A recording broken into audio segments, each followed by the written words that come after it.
Good morning, girls and boys, and welcome to week 25 of our art class. It's really nice to see you, and today I want you to please start our lesson by getting into a good mindset. So if you remember, you need to put yourself in a positive mental state. Think positively. You can do it. It's not too hard.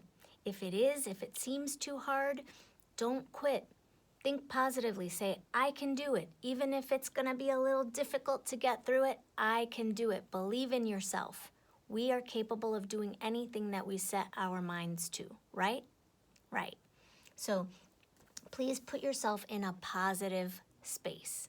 And also, please find a nice quiet area in your home where you can be calm, right? Be respectful of other people's space and your space as well. And that way you can be calm, you can listen, and you can work to the best of your ability, okay? That is how you can be the best artists that you can be and produce the best artwork that you can make. So the purpose of this week's lesson is space, and we're going to tie in space with texture. So space meaning a three-dimensional space, but we as artists have to try to create that illusion on a flat piece of paper, usually. So here is a flat piece of paper. We're going to try to give it that look or that illusion of tricking someone's eye into believing that it is actually a 3D space, that we can jump into this piece and go further back into that space, right? So we are going to be using our artist tools, and our artist tools are not the materials that we're using, paints and markers and crayons. Artist tools, when I say that, refers to the elements of art. You say, elements of art. Excellent. Okay. So the elements of art are these. Line. You repeat after me. Line. Shape. Color. Value. Form. Space. And texture. Excellent. I'm super proud of you. Those are the artist tools that we carry along with us always. Those are the ones that when we're going to create a piece of artwork, we go straight to those tools first. And we say, I want to show a picture of this. And I start by making line, then transforming that line and enclosing the space to create a shape, whether it is geometric or biomorphic, right? Whether it has a name or not.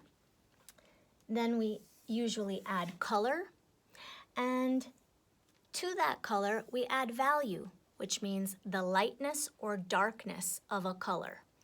And form is created by the way that we add our lines and shapes and color on our flat surface, right? We put them in certain locations, we add the color and value to one side, and that helps to create that illusion of a 3D form, right? A 3D form that you can actually grab, that has dimension, right? Like our cylinders. Space, we're trying to create that illusion of a three-dimensional space, which is where we live, right? In our space, because we are also three-dimensional forms, us as human beings. And texture, whether it's a visual texture, you do visual texture, good. Sorry about Marvin, I really can't control his barking. But a visual texture is trying to make it look like how something feels.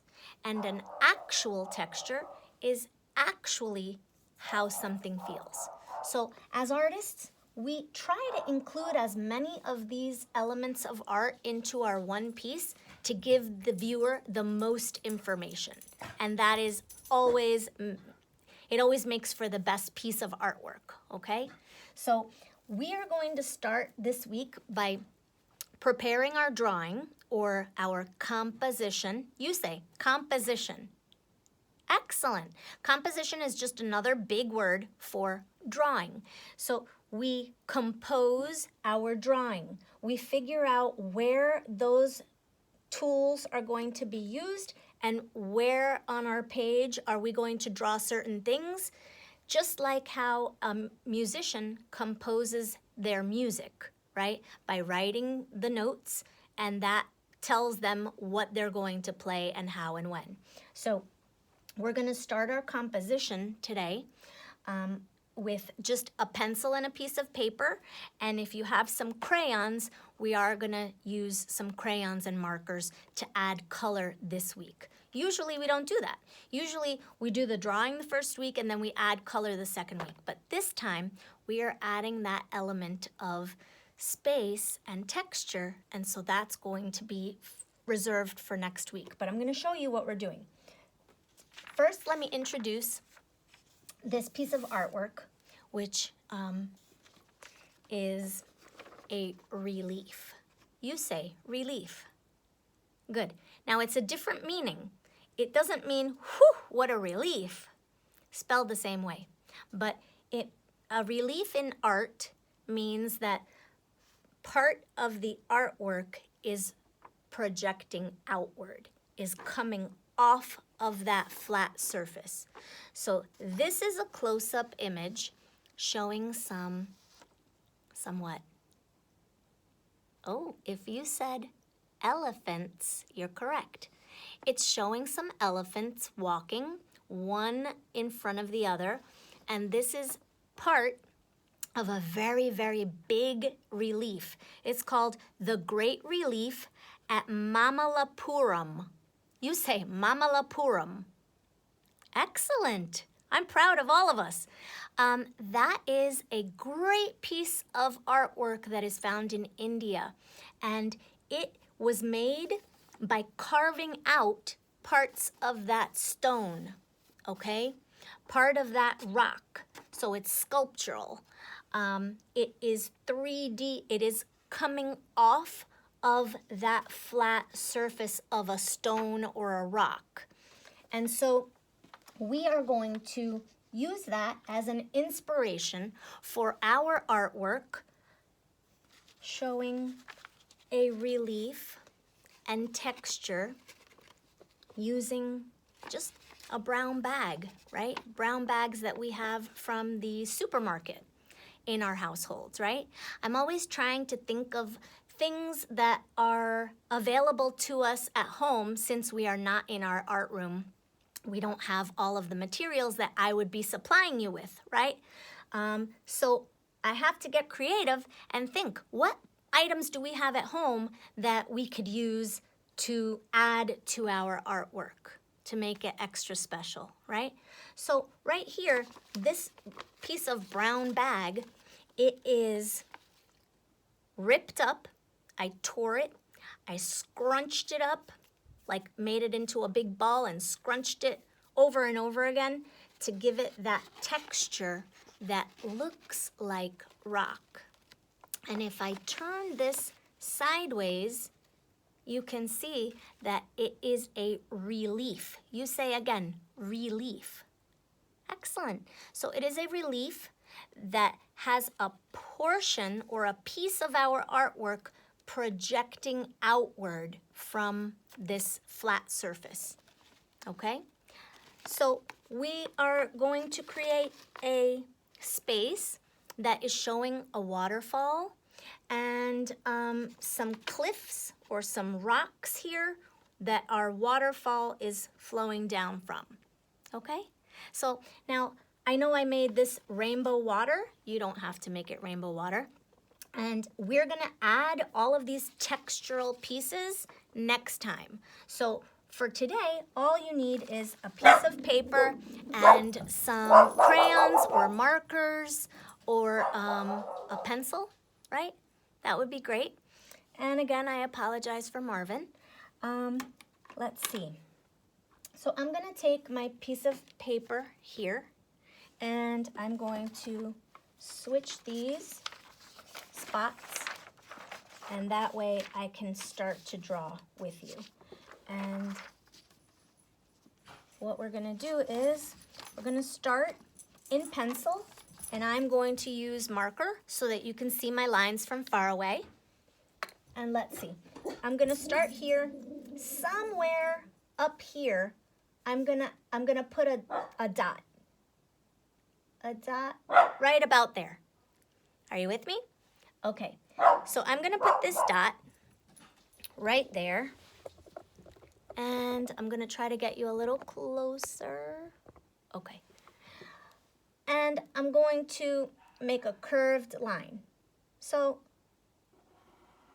I'm curving either to the dot, or I'm starting at the dot and I'm curving away.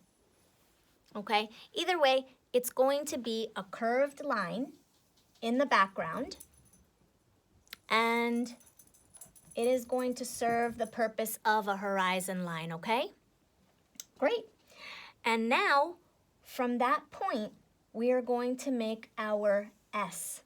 So again, we're trying to create that illusion of depth of field, meaning that we could go deep and far off into the distance of our drawing or our landscape. And so I'm going to make kind of like a letter S here, but I'm going to pull it and stretch it and make it go to here. So I'm pulling it and I'm stretching that line, right? Stretching that line. So it doesn't look like a perfect S, but that's okay. It is a curved line. And now Simon says, jump back up to this starting point, please, and show me another curved line. And as we get further down the page, we're going to get a little wider apart and then come back, and now down, straight down. Great. And from this first curved line of an S, Simon says, show me now straight down. Okay, so far that's all we've drawn. We've drawn a couple of curved lines, and now I need you to show me from where we ended. Simon says, come down and out to the side and off the page. And Simon says, go on the other side and down and off the page to the sides. This is where our water is collecting at the bottom. So these can be the mountain range up here. The water is flowing down here. The waterfall comes down here, and all of the water ends up here in this pond or lake or whatever body of water we want it to be. Now, here we're going to have our rock. So Simon says, jump back over to here, to this piece where it's vertical or straight up and down. And please show me a curved line, curved and up and off the paper. I'm proud of you because this is a little tough to follow. Simon says, jump over to this vertical line, this line that is straight up and down or vertical. And Simon says, show me right here, up and off and out and off the page, okay? So now we are composing our drawing, right? We're composing our piece of artwork so that it's kind of mapped out, like a map, to show you where things are located and where you're going to go. So now it's up to you as to what you want to add, meaning here I simply have a sky that's all blue. I have some hills maybe here that are green with grass. I have a little area right here where there's rock in the background, or excuse me, in the middle to background, right? And so I can add whatever I want. Maybe I do want to add from the bottom of this S, maybe I'm going to come out here with another curved line to show some more rock. And do you have to do that? No, you don't have to do that. But I'm just showing you one way and what I did. You can add now whatever details you want. So let's say I want to put some trees back here. Or maybe I want trees on one side and I want a mountain in the real background. So maybe I'm going to add another curved line, but like up and up and up and off my paper, all the way up. But here on this side, maybe I'm going to add some trees. So maybe I'm going to make my capital letter Y, right? We're always using our prior knowledge from other artworks that we've created, right? Whatever we learn from one piece of artwork, maybe we try to remember and see if we can apply it to make this piece of artwork even more special or showing more information. The more information you have, the more exciting it is for the viewer to see your artwork.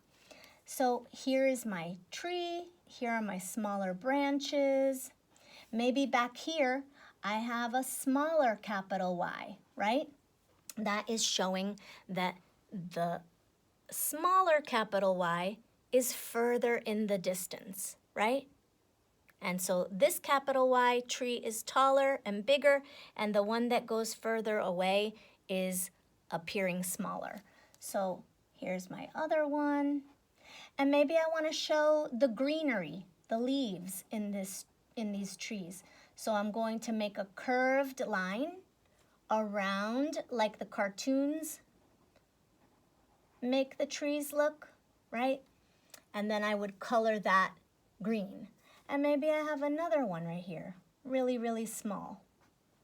And I make a curved line around all of the branches like a cloud, and that would now appear to have green leaves all coming from those branches. So really, that is a lot of information. And now all we have to do is add color. And so I'm going to color along with you. Let's see. So let me start by, I don't know, adding the water.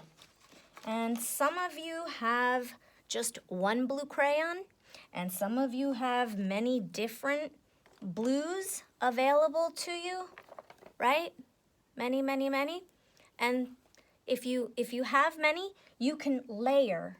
You can use many. If you only have one, you have the option of varying the pressure. If you press very hard, you're making a dark value. If you press very lightly, you're making a light value, and that will show a contrast or a difference in your color. Okay, so here I decided to use the primary colors like some of us did last week in our artwork, and I decided to make rainbow water. Why? Just because I felt like it. But you don't have to do that. If you choose to do that, you're doing red, and then you're doing yellow, and then you're adding blue at the bottom. And then by simply taking that same yellow and coloring on top of that red, you have now created the orange section. Then if you take that same yellow crayon and you color where the yellow color meets the blue color, then you press hard with your yellow and it creates that green color. And that's that. But this one, I want to show a difference in style, so I'm going to make all of my water more realistic and make it blue. And I'm going to take my time this week, boys and girls, in showing you this piece right now. Usually we don't color together so much, but I'm going to take the opportunity this time that we do have to add all of our color this week in order to add the actual textures to show relief next week. So I'm going to take my time here, and I hope that you do as well. I need you to color in one direction, either up and down or side to side. I'm choosing right now, since the direction of my water is going vertically, I am going to color vertically up and down. And notice, I'm taking my time. I am going to try to fill up all of my white spaces. Remember that you need to do your very best always so that you can be proud of your work, right?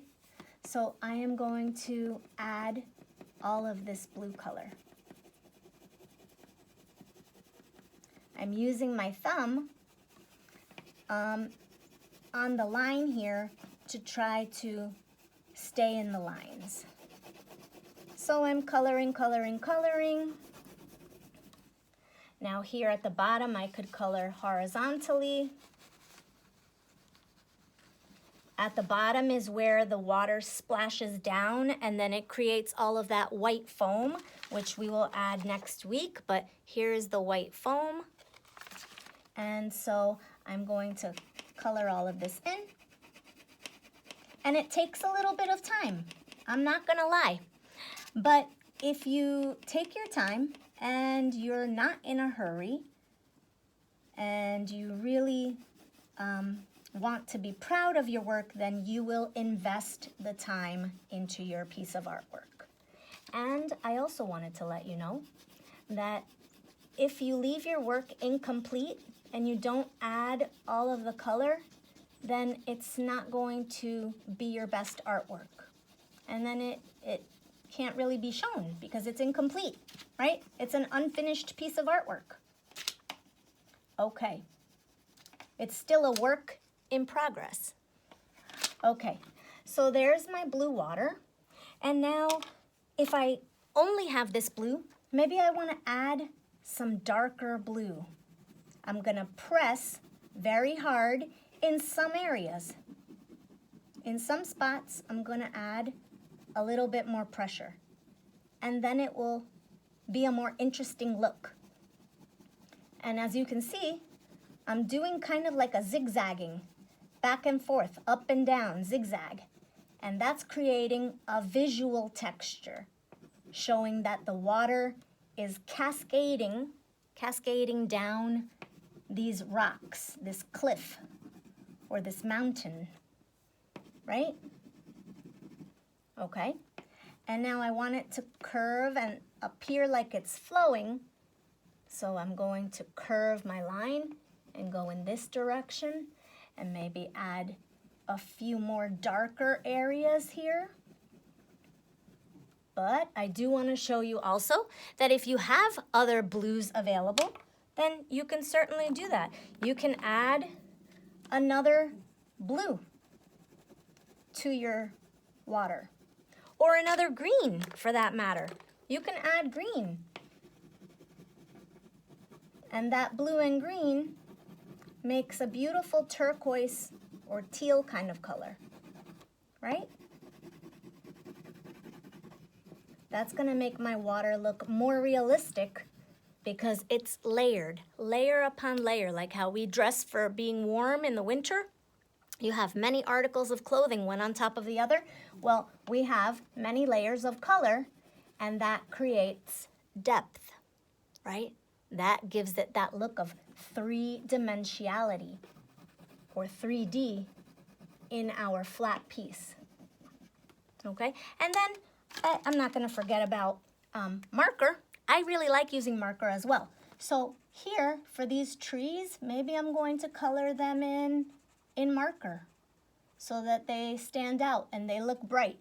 And if you don't have marker, then use crayon. If you have oil pastels, if you have paints, certainly use whatever materials you have available to you or whatever you prefer to use, right? Some people really like using pastels, and other people hate it because they think it's too messy. So it's up to you. You are your own artist, and I appreciate you and your artwork. And I get so happy when you send me your artwork into Google Classroom. So there are my trees, and I don't know, maybe I'm going to make my mountain far away. Maybe I'm gonna make it brown and purple, and I'm gonna mix colors. And it makes it a lot easier to color my whole space when I have divided my space into smaller sections. Then it doesn't seem as overwhelming, right? So here's my mountainside here. That looks pretty good and full of color. And then maybe I'm gonna add a small layer of purple. Why? Just because I feel like it. Or maybe I'm gonna add some green onto this mountain so that it looks like grass is growing in certain areas. I don't know, but I'm definitely gonna do that here. I'm gonna add some green crayon. I like to mix marker and crayon because it looks more exciting. So I'm gonna add some of this. Nope, that's not the green that I wanted. This is the green that I wanted. So I'm gonna add it, but I want it to look maybe like the grass is growing upward, vertically. So I'm going to color straight up and down. Okay. And so there we go.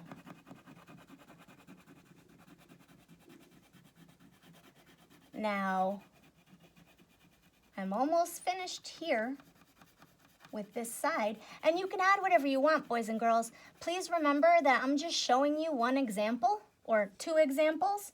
You can add animals. You can add your own details to make your artwork your own. You can put a boat here with people on it, a sailboat, a rowboat. You could add animals here playing on the grass, or fish here in the water. And all of those things you want to add in your pencil before you start to add your color, okay? So there is my grassy area. And now I need to do my sky, whatever colors I want to use in my sky. Maybe I want this time to show a sunset or a sunrise. And so I'm going to mix some colors. I'm gonna add some yellow. And right now I'm coloring fairly quickly just because we don't have a lot of time left in order for me to get this video out to you. But you can take your time and you're able to pause the video and work at your own pace or your own speed, right? So there is my yellow. Now maybe I'm going to add some red. And if I add some red, now what color am I making? If you said orange, you're correct. Orange. I'm making orange by using the two primary colors that are yellow and red. And that's going to make my sky really interesting looking.